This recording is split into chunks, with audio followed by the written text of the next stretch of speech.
Hello दोस्तों, नमस्कार। ज्ञान गंगा यूट्यूब चैनल में आपका स्वागत है। आज हम बात करेंगे उपयोगिता के बारे में, जिसको हम तुष्टि गुण के नाम से भी जानते हैं, और उपयोगिता के गणनावाचक विश्लेषण के बारे में आज बात करेंगे। मांग के सिद्धांत की व्याख्या उपयोगिता के विश्लेषण के रूप में की जा सकती है। उपयोगिता विश्लेषण यह स्पष्ट करता है कि किस प्रकार व्यक्ति अपने साधनों से अधिकतम उपयोगिता प्राप्त करके संतुष्टि के अधिकतम स्तर को प्राप्त कर सकता है या करता है। प्रत्येक व्यक्ति के सामने यह समस्या रहती है कि वह किस प्रकार अपनी सीमित आय को खर्च करे ताकि उसे अधिकतम संतोष प्राप्त हो सके। प्रत्येक व्यक्ति स्वभावतः वस्तुओं एवं सेवाओं के उन संयोगों को चयन करना चाहता है जिनसे उसे अधिकतम कुल उपयोगिता प्राप्त होती है। एक बार यदि व्यक्ति इस प्रकार के संयोगों को प्राप्त करने में सफल हो जाता है तो वह इससे विचलित नहीं होना चाहता। इसको उपभोक्ता के संतुलन की अवस्था भी कहा जाता है। अब बात करते हैं कि क्या उपयोगिता मापनीय है, क्या तुष्टिगुण को मापा जा सकता है, यह एक प्रश्न उठता है। तो इस संबंध में दो विचारधाराएं हैं। पहली विचारधारा है गणनावाचक दृष्टिकोण और दूसरी विचारधारा है क्रमवाचक दृष्टिकोण। देखिए, गणनावाचक दृष्टिकोण में हम मार्शल को लेते हैं और क्रमवाचक दृष्टिकोण में हम हिक्स को लेते हैं।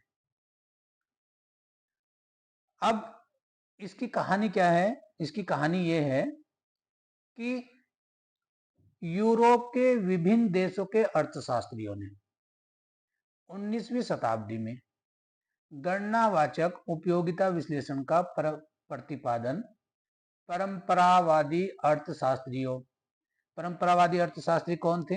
जैसे ये देखो, एडम स्मिथ है, रिकार्डो, इनके विचारों की आलोचना के रूप में किया था। इस धारणा का विकास ड्यूपिट, वालरस, मेजर तथा जेवनस, इन्होंने किया था। 20वीं शताब्दी में मार्शल तथा पीगू ने गणनावाचक उपयोगिता विश्लेषण की विवेचना की है। इस विश्लेषण के अनुसार उपयोगिता को मापा जा सकता है। माप कैसे सकते हैं? जैसे 1, 2, 3, 4, 5, इस तरह से हम उपयोगिता को माप सकते हैं कि किसी व्यक्ति को 1 उपयोगिता मिल रही है, 2 मिल रही है, 3 मिल रही है, 4 मिल रही है, 5 मिल रही है, वो भी किसी वस्तु के उपभोग करने से। बात करते हैं उपयोगिता या तुष्टि गुण का अर्थ एवं परिभाषा। उपयोगिता को विभिन्न अर्थशास्त्रियों ने अलग अलग रूप में परिभाषित किया है। साधारण बोलचाल की भाषा में यदि हम बात करें तो वस्तु का उपयोगी होना उसका तुष्टि गुण कहलाता है। परंतु अर्थशास्त्र में वस्तु का वह गुण जिसके द्वारा मनुष्य की किसी न किसी आवश्यकता की पूर्ति होती है, तुष्टि गुण कहलाता है या उपयोगिता कहलाता है। उपयोगिता को विभिन्न अर्थशास्त्रियों ने अलग अलग तरीके से परिभाषित किया है, जिसमें हम ले रहे हैं नंबर 1 है जेवनस के अनुसार। जेवनस ने बताया है कि उपयोगिता से हमारा अभिप्राय किसी वस्तु के उस अमूर्त गुण से है जिसके द्वारा हमारे उद्देश्यों की पूर्ति होती है। इसका अभिप्राय यह है कि उपयोगिता सभी तरह के पदार्थों में होती है, उपयोगिता हानिकारक एवं लाभदायक दोनों प्रकार के पदार्थों में हो सकती है।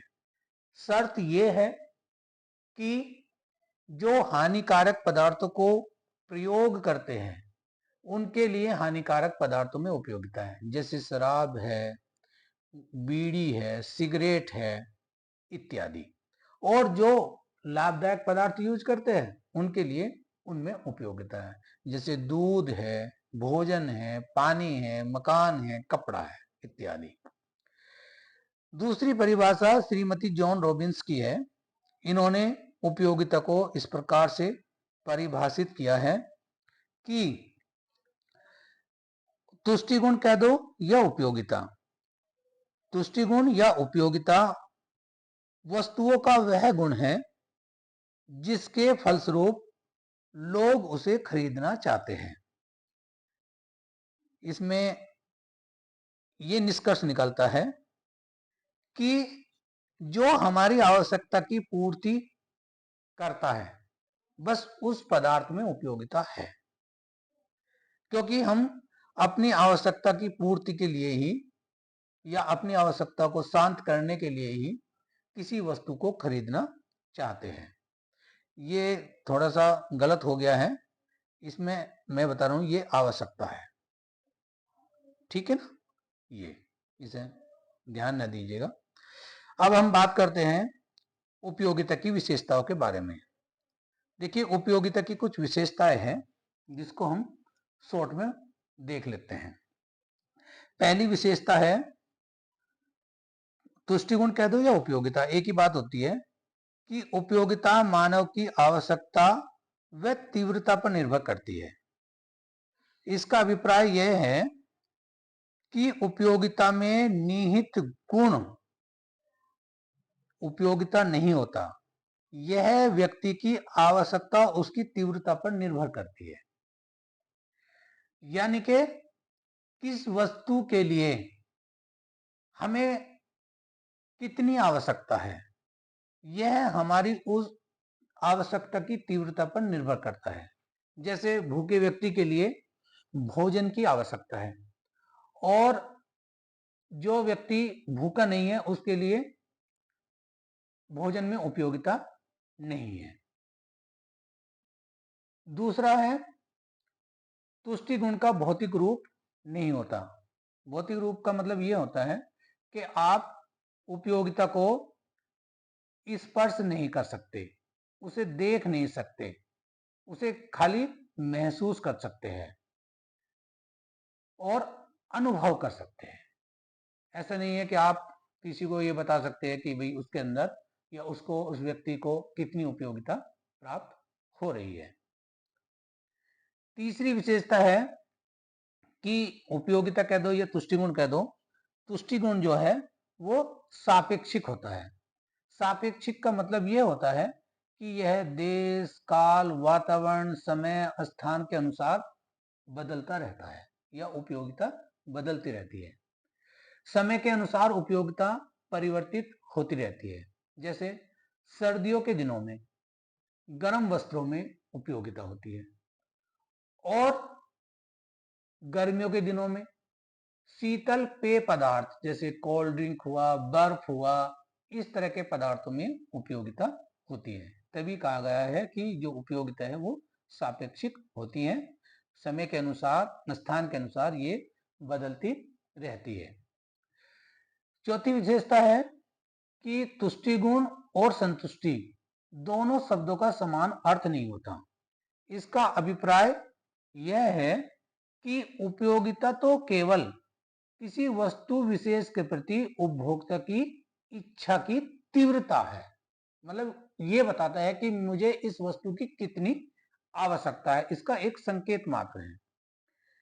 उपयोगिता वस्तु का उपभोग करने से पूर्व एक अनुमानित संतुष्टि है, जबकि संतुष्टि क्या होती है?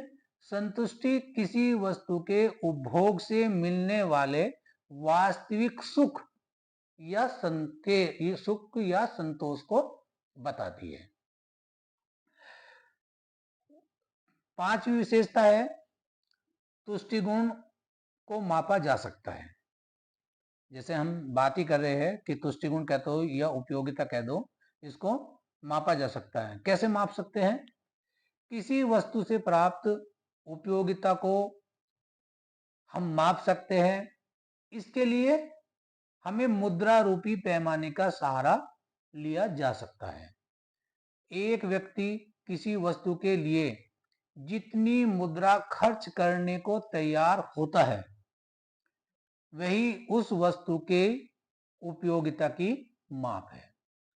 इस प्रकार वस्तु के उपभोग के लिए उपभोक्ता द्वारा मुद्रा के रूप में किया गया त्याग ही उपयोगिता है।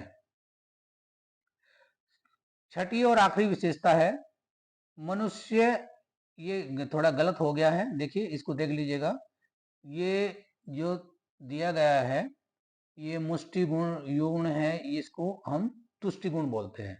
ये है तुष्टि गुण, तुष्टि गुण, इसको हम तुष्टि गुण कहते हैं। तुष्टि गुण है या ये विशेष या ये उपयोगिता है।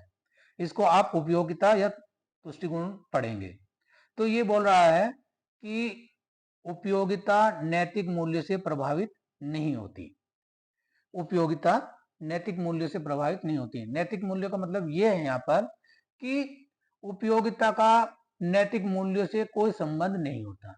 यदि किसी व्यक्ति को मान लो चोरी करने में, डकैती करने में आदि गैर असामाजिक कार्य करने में आनंद आ रहा है, तब इन कार्यों को उपयोगिता देने वाले कार्य समझा जाएगा। मान लीजिए किसी व्यक्ति को शराब पीने में मजा आ रहा है, किसी व्यक्ति को झूठ बोलने में मजा आ रहा है, किसी व्यक्ति को चोरी करने में मजा आ रहा है, तो इसमें उस व्यक्ति के लिए उपयोगिता विद्यमान है। आशा है कि ये टॉपिक आपको अच्छे से समझ में आया होगा। समझ में आया है तो इसे प्लीज लाइक करना, शेयर करना और चैनल को सब्सक्राइब करना और कमेंट करके मुझे जरूर बताना कि ये वीडियो आप लोगों को कैसा लगा।